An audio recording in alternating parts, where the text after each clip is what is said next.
Number 7. Harry Potter is sitting 2 meters from the center of a merry-go-round when Draco Malfoy casts a spell that glues Harry in place and then makes the merry-go-round start spinning on its axis. Harry has a mass of 50 kilograms and can withstand 5 times the gravitational acceleration before passing out. What's the magnitude of Harry's angular momentum when he passes out? So we have to find the angular momentum, and Harry is undergoing a circular motion. The right formula for this situation is angular momentum, L, is equal to R and V.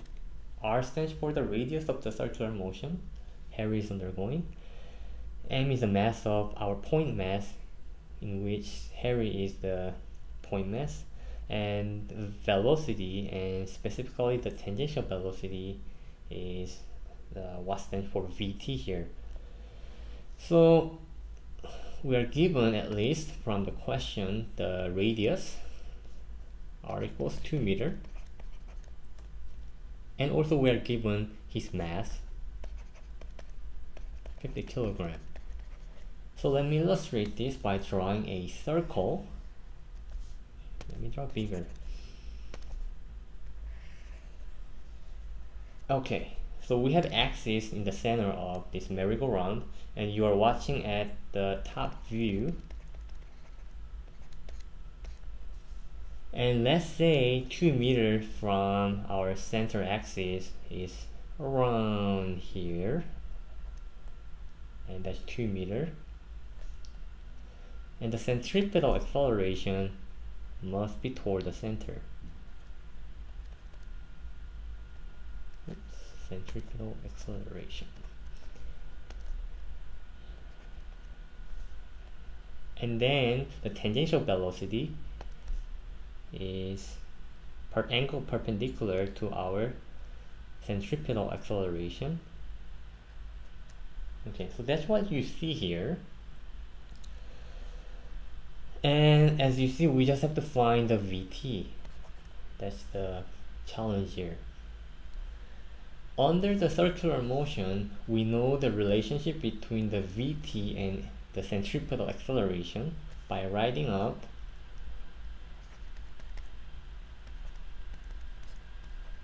this equation. Since we're looking for the Vt, I'm going to multiply both sides by the radius and then square root both sides so that I can get the Vt alone. And that expression is going to go into our angular momentum equation, the principal equation. And we can plug the numbers in now. 2 meters,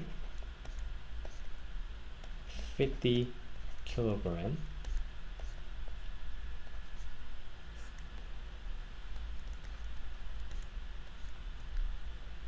Okay, I'm just gonna make sure that this is 2 meters. Okay, so and then the acceleration is given as 5 times the g. G is a constant, and it's not negative this time because we are not dropping an object. So we just take the positive value of g, which is negative, positive 10. So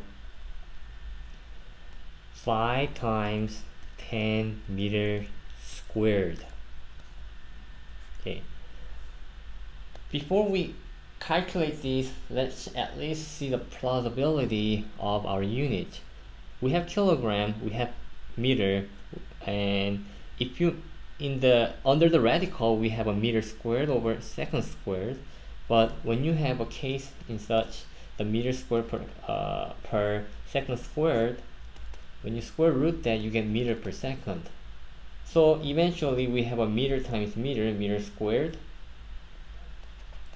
and then kilogram and per second. So do we have a right unit? And looking at all our choices, which are all identical, and we are following in the right direction. So It's all good. And let's multiply it.